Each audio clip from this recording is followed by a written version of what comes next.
এই পৃথিবীতে যত ধরনের কাজ আছে সব কাজেই কাজ করার পরে মানুষ টাকা নেয়। খালি অনলাইনের ভিতরে অনলাইন ভিত্তিক যে কাজগুলো আছে শুধুমাত্র ওই কাজগুলোই করার আগে মানুষ টাকা চায়। এটা আমার বুঝে আসে না এটার রহস্য কী। আসলে যে দুনিয়াতে মানুষ একজনের কাছ থেকে একজনে বিভিন্ন কায়দায় প্রতারণা জাল ফেতে ফয়দা লুটে নেওয়ার চেষ্টা করে, সেই পৃথিবীতে কোনো বোকা মানুষ ছাড়া কাজ করার আগে টাকা দিতে রাজি হবে না। একমাত্র পরিচিত ব্যক্তিগত মানুষ ছাড়া যদি আপনি কাউকে কাজ করার আগে টাকা দেন, তাহলে আপনি কিন্তু ধোঁকা খাওয়ার সম্ভাবনাটা থেকেই গেল। আপনি একটু বিবেচনা করে দেখবেন, কাজ করার আগে টাকা দিবেন না কাজ করার পরে টাকা দিবেন। আর বিশেষ করে আপনার যদি পরিচিত কাছের মানুষ না হয়, তাহলে কাজ সম্পূর্ণভাবে বুঝার পরে টাকা দিবেন, এই ছাড়া টাকা দিবেন না। কারণ এই দুনিয়ায় সবাই ফেরস্তাগিরি দেখায়, কিন্তু কাজের পরে বুঝতে পারবেন যে আসলে কে কতটুকু ফেরস্তা। এই দুনিয়া বড় আজব। মুখের কথা আর বাস্তবতা আকাশ জমিন ডিফারেন্স। আপনি কাকে বিশ্বাস করবেন?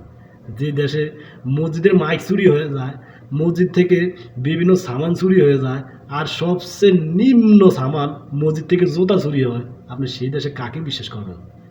সবাই কিন্তু ভদ্র, সবাই কিন্তু ভালো, সবাই কিন্তু জান্নাত থেকে ফালে আসেন না, ফেরেশতার মতো কথা বলবে।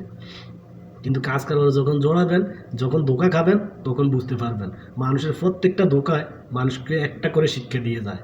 ভুল বলে ফেললাম, প্রত্যেকটা ধোঁকা মানুষকে শত শত শিক্ষা দিয়ে যায়। যদি আপনি ধোঁকার সাথে সাথে শিক্ষা না পান, তাহলে কিন্তু আপনার এই জীবনে ধোঁকা খেয়ে জীবন পার করতে হবে, কখনো আপনার শিক্ষা হবে না।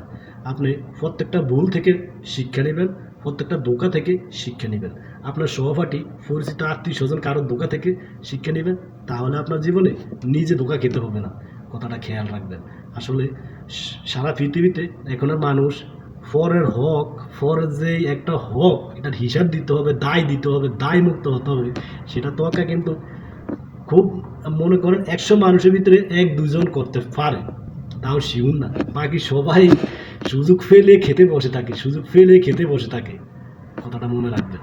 আপনি যে কোনো কিছু করার আগে, কারোর সাথে লেনদেন করার আগে, কারোর সাথে কোনো কিছু আদান প্রদান করার আগে, আপনি ওই পরিমাণ বিশ্বাস করবেন না যে পরিমাণ বিশ্বাস করলে আপনার ওই লেনদেন, আর্থিক বা কোনো সায় সামান যেটা লেনদেন করেছেন সেটা রিস্ক থাকবে। যে পুরান হয়ে গেলে বা অনেকদিন দেরি হয়ে গেলে আপনাকে না দেওয়ার অসম্মতি জানালে আপনি কিছু করতে পারবেন না, এমন ডিসিশনে কখনো কারোর সাথে লেনদেনে জড়াবেন না। জমি জমা বলেন, টাকা পয়সা বলেন, কোনো অনেক সময় গাড়ি, মোটর সাইকেল, অনেক কিছু এরকম হয়।